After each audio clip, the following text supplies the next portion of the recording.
VAT computation का एक और क्वेश्चन है आपके सामने। क्वेश्चन का नाम है कार्ट। क्वेश्चन का नाम है कार्ट। एक बार मैं चाहूंगा आप इस क्वेश्चन को रीड करें।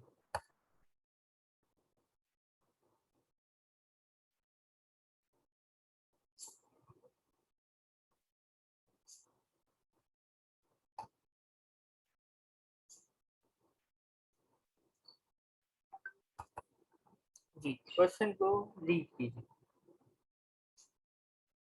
कंप्यूटेशंस का क्वेश्चन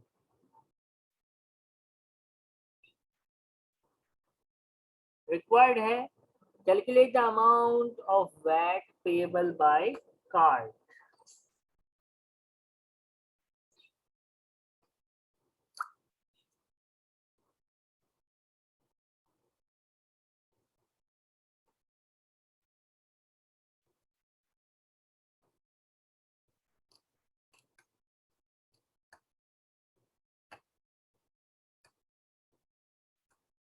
हमने इसको वन नोट पे ले लिया ताकि इजीली सॉल्व किया जा सके।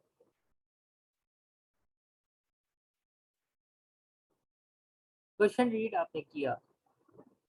सेल्स के ऊपर होता है आउटपुट टैक्स, परचेज पे होता है इनपुट टैक्स। तो फॉर्मेट जो है इसका वो है आउटपुट टैक्स सबसे ऊपर, हेडिंग बोल्ड कर लेते हैं। ठीक है, आउटपुट टैक्स ऊपर हो गया।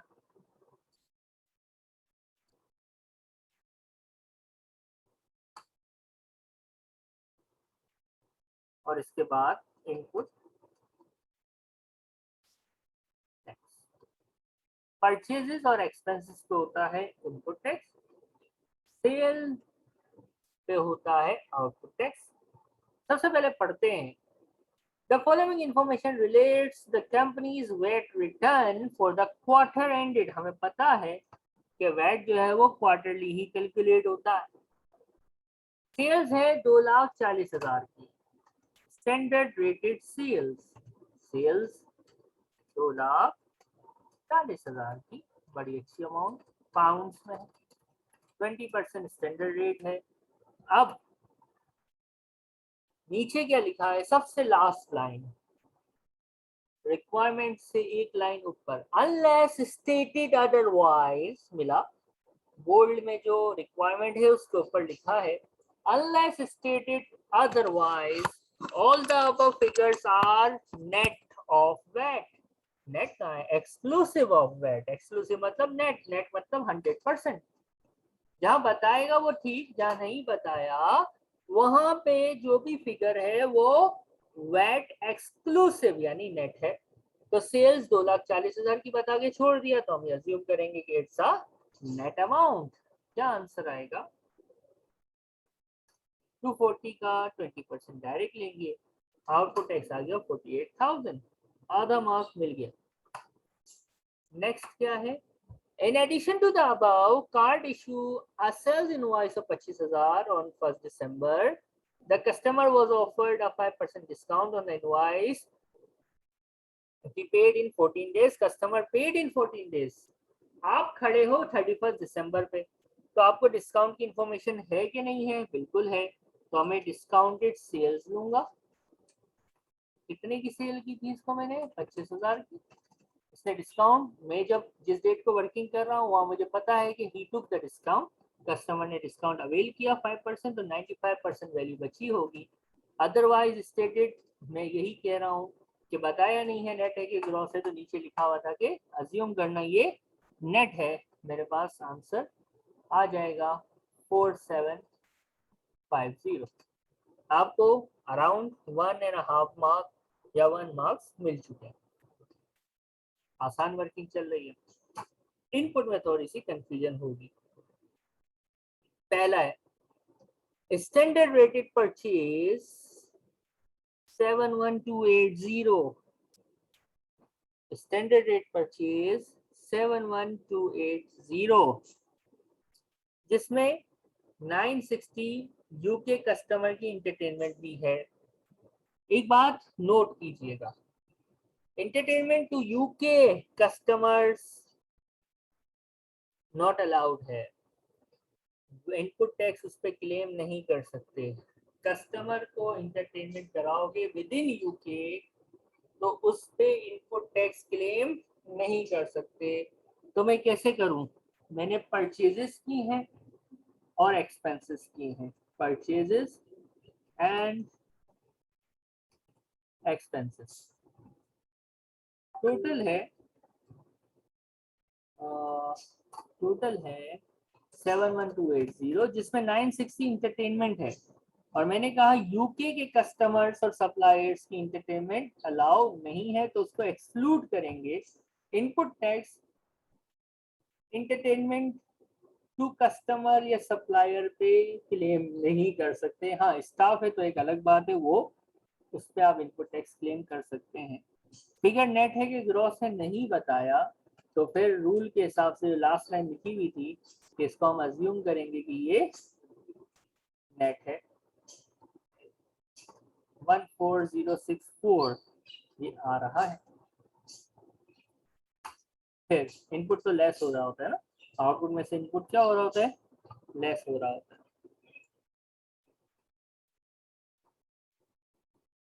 यहाँ तक कोई भी कंफ्यूजन है तो आप मुझसे व्हाट्सएप पे भी पूछ सकते हैं, वरना वीडियो आप पोस्ट करके दोबारा भी एक नज़र देख सकते हैं।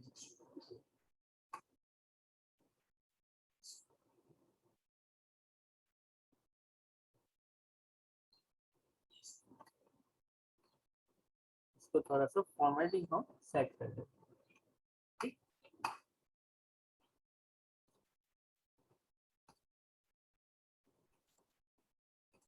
फिर अगला है बैकेट्स। बैकेट्स का रूल भी हम आपको इसी क्वेश्चन से बताएंगे, थोड़ी देर बाद हम हैंडआउट में उसको पढ़ेंगे भी। जो पैसा आपका डूब जाता है, देखें जब आप सेल करते हो, या आपने फाइनेंशियल अकाउंटिंग में भी पढ़ा है, जब आप सेल करते हो आपको आउटपुट टैक्स चार्ज हो जाता है, टैक्स पॉइंट के हिसाब से आप आउटपुट टैक्स क्लेम कर लेते हो। लेकिन अगर आपका बैड डेट्स हो जाए, आपका पैसा डूब जाए, तो फिर गवर्नमेंट क्या कर देती है? आपका पैसा, आपका जो टैक्स भरा हुआ है वो वापसी कर देती है। लेकिन इसके लिए एक कंडीशन है जो आप फाइनेंशियल अकाउंटिंग में नहीं पढ़ते। फाइनेंशियल अकाउंटिंग में तो आप ये पढ़ते हो ना कि बैड डेट्स अगर राइट ऑफ हो गया तो उसका जो आउटपुट दिया था वो आपको वापसी मिल जाएगा, यानी वो इनपुट के तौर पे आप क्लेम कर लोगे। लेकिन कंडीशन ये है कि वो 6 महीने पुराना बैड डेट्स होना चाहिए। गवर्नमेंट आपका भरा हुआ आउटपुट टैक्स आपको वापसी कर देती है, इनपुट के नाम पे आप उसको रिक्लेम करते हो। कब? जब आपका पैसा डूब जाए, और उसको डूबे हुए कितना टाइम हो जाए? 6 महीने हो जाए। ये 6 महीने हो जाए, ये फाइनेंशियल अकाउंटिंग में नहीं पढ़ा था तो हमने आपको बता दिया। 15 दिसंबर को राइट ऑफ किया 4000 और 1680, दो बैड डेट्स राइट ऑफ किए हैं। एक 10 मई का है और एक 5 अगस्त का है। कौन सा वाला 6 महीने का पुराना है? तो आप देख लें, मैं खड़ा हूं दिसंबर में, मई 10 मई, मई से हम काउंट करें तो जून जुलाई अगस्त सितंबर अक्टूबर नवंबर दिसंबर, ये 7 महीने इसको हो चुके हैं। यानी मई 10 वाला जो है ये तो ठीक है। बताया नहीं है नेट है कि ग्रॉस है, तो अज्यूम किया हमने ये फिगर जो है वो कौन सी है? ये फिगर नेट है। दूसरा 5 अगस्त वाला है। अगस्त 5, सितंबर अक्टूबर नवंबर, ये तो 4 महीने हैं। नॉट मोर देन 6 मंथ्स, कम से कम 6 मंथ्स हो जाए तब ही क्लेम हो सकता है रिटर्न ऑफ बैड डेट्स का भरा हुआ टैक्स। यानी 6 महीने तो आपको इंतजार करना है, यानी डूबने को 6 महीने गुजर जाएंगे तो फिर आप उसको इनपुट में क्लेम करोगे। 6 महीने से पहले आप उसको क्लेम नहीं कर सकते। अगस्त से दिसंबर तक अभी आपके 6 महीने नहीं हुए हैं, इसलिए you have to wait for some more months. जब हम मार्च का रिटर्न जमा करवाएंगे, अगला रिटर्न अगले क्वार्टर का, तो उसमें इसको 6 महीने हो जाएंगे, तो ये वहां पे सेटल डाउन या एडजस्ट हो जाएगा। फिर है गाड़ी खरीदी। गाड़ी पे सीजीटी भी नहीं लगता, गाड़ी पे वैट भी नहीं लगता। क्या याद रखना है? वैट कार्स पे अप्लाई नहीं होता। हर परचेजिंग पे, हर परचेजिंग ऑफ मशीन, हर नॉन करंट एसेट पे जो बिजनेस यूज में हो उस पर वैट अप लगता है। लेकिन गाड़ी जो है ना उस पर वैट नहीं लगता। ये रूल याद रखना है। परचेजेस पे, एक्सपेंसेस पे इनपुट टैक्स क्लेम होता है। एसेट्स खरीदने पे, जो एसेट बिजनेस में यूज हो, इनपुट टैक्स क्लेम होता है। लेकिन गाड़ी पे नहीं होता, और गाड़ी को फॉर्मेट में लिखना भी मना है। जैसे कि वैट में, सॉरी, सीजीटी में गाड़ी एग्जेम्प्ट है, नहीं आती, इसी तरह वैट में भी गाड़ी एग्जेम्प्ट है, नहीं आती। ये नोट में आपको बताना होगा, नीचे आपने नोट में बताना होगा कि VAT can not input VAT on motor car not used wholly for business purpose can not be reclaimed. यहाँ पे क्या लिखा हुआ था? गाड़ी खरीदी, यूज बाय डायरेक्टर है, और आगे लिखा है the motor car is use for business and private both purpose. तो गाड़ी में अगर प्राइवेट पोर्शन आ गया तो वो वैट से क्या हो जाती है? टोटली एग्जाम, पार्शल नहीं करते। गाड़ी में अगर प्राइवेट यूज है तो वो वैट से टोटली एग्जेम्प्ट है। नीचे नोट में लिखेंगे कि input tax on motor car used not used wholly for business purpose can not be reclaimed. यानी गाड़ी जिसमें प्राइवेट यूज 1% भी आ जाए उस पर इनपुट टैक्स क्लेम नहीं होता। इसके अलावा जितने भी नॉन करंट एसेट हैं वो बिजनेस में इस्तेमाल होते हैं तो उन पे इनपुट टैक्स क्लेम होता है।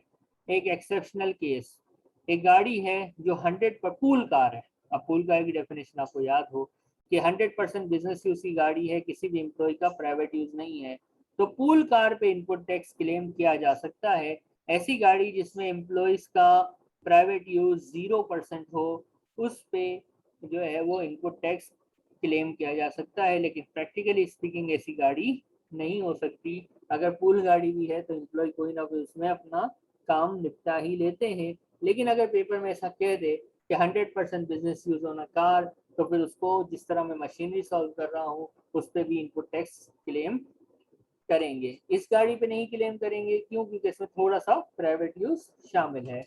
मशीनरी आ गई। क्वेश्चन कह रहा है कि बोथ फिगर्स, यानी नोट 5 में जो फिगर्स हैं वो इंक्लूसिव हैं। इंक्लूसिव का मतलब होता है ग्रॉस अमाउंट्स। बाकी सब में बताया नहीं था, तो नीचे की लाइन हमने यूज की जो रिक्वायरमेंट से ऊपर थी कि एक्सक्लूसिव मानते हुए चले, नेट मानते हुए चले, डिवाइड बाय 100 करते गए। इसमें खुद ही कहा कि भाई सारी नोट 5 की फिगर्स जितनी भी हैं वो ग्रॉस हैं, इंक्लूसिव है, तो डिवाइड बाय 120 हमने कर दिया। आंसर आएगा 7050, हमने लिख दिया। टोटल इनपुट हमारे पास जो आ रहा है वो है इन सब का टोटल 14064, 800 और 7050 इज 21914। इसको आउटपुट से चेक किया, आउटपुट ज़्यादा है, इनपुट कम है, तो आंसर आ गया वैट पेएबल। अगर आउटपुट कम होता, इनपुट ज़्यादा होता, तो आंसर आ जाता VAT receivable.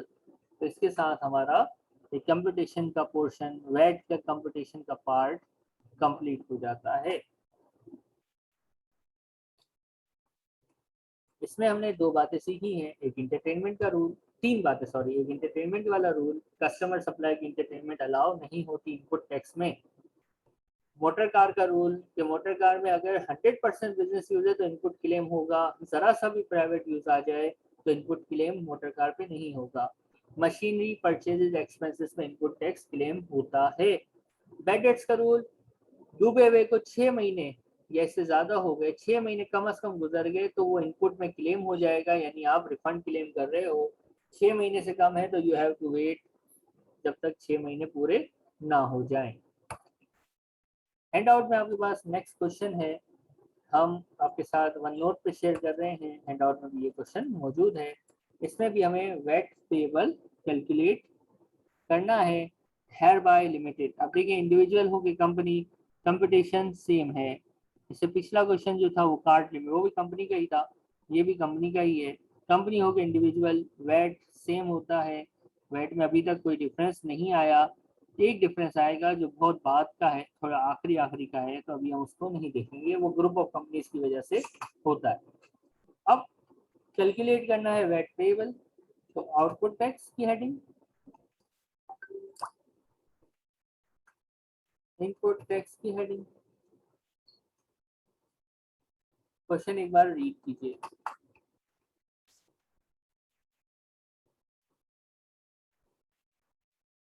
Sales consist of 45,000 of standard rated sales and 15,000 for zero rated. Zero rated वो होती हैं जिस पे आउटपुट 0% होता है, तो 0% होता है तो उसकी वर्किंग तो होगी नहीं। 45,000 है, बताया नहीं है नेट है कि ग्रॉस है, तो हम उसको नेट मानते हुए चल लेते हैं।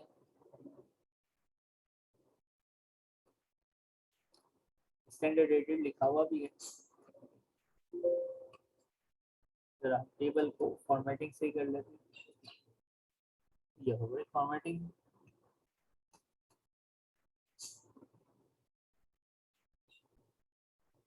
और ऊपर वाली लाइन में लिखा हुआ भी है all figure exclude VAT. Excluding मतलब नेट, इसलिए 100 से ही सब डिवाइड होगा। यहाँ के अगर किसी में स्पेसिफिक बता दे, जीरो रेटेड पे तो लगता ही नहीं है वैट। फिर है परचेजेस। परचेजेस फॉर रीसेल मतलब कुछ खरीदा बेचने के लिए। Standard rated purchases 31,000।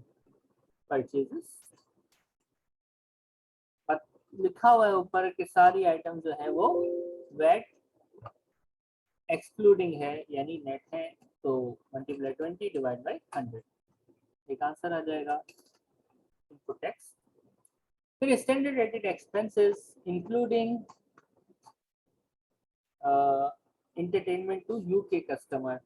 एक्सपेंसेस पे इनपुट क्लेम होता है, लेकिन इंटरटेनमेंट यूके के कस्टमर या सप्लायर्स की इंटरटेनमेंट पे इनपुट क्लेम नहीं होता, तो उसको एक्सक्लूड किया। फिगर्स में कहा है कि ये नेट है, तो डायरेक्ट हमने लगाया। 1450 आंसर आ रहा है, 1450।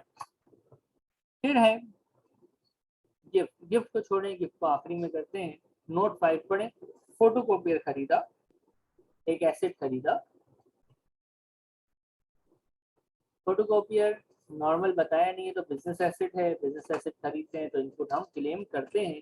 बताया नहीं है नेट है ग्रॉस है, तो हम इसको जो ऊपर लिखी हुई लाइन है उसके हिसाब से ही सॉल्व करेंगे। All figures are exclusive of VAT. कितना आसान क्वेश्चन है, सारा इनपुट ऐड हो जाएगा और फाइनल आंसर वैट पेएबल या रिसीवेबल जो बने वो बने। लेकिन एक नोट सर आपने छोड़ दिया, gift. One gift to a customer out of inventory costing 250 were made, जिसकी मार्केट वैल्यू यानी रिप्लेसमेंट कॉस्ट 300 थी। एक बात याद रखिएगा, गिफ्ट जो है वो सेल्स को छुपाने के लिए यूज होते हैं। तो यूके के अंदर जो कस्टमर्स को गिफ्ट दिए जाते हैं ना, सैंपल्स नहीं, सैंपल्स एग्जेम्प्ट है। जो गिफ्ट दिए जाते हैं, स्टॉक आइटम्स के गिफ्ट दिए जाते हैं, वो सेल्स ट्रीट करने होते हैं। गिफ्ट को सेल ही ट्रीट किया जाता है और जो उसकी मार्केट वैल्यू है उसकी बेसिस पे उसका आउटपुट टैक्स कैलकुलेट होता है। गिफ्ट की कॉस्ट थी 250 की, लेकिन सेलिंग प्राइस या मार्केट वैल्यू 300 है, तो हम 300 पे इसका टैक्स गवर्नमेंट को भरेंगे। यानी गवर्नमेंट ऑफ यूके जो है वो गिफ्ट्स के ऊपर एग्जेम्प्ट नहीं करती। You have to pay tax on gifts to customer suppliers.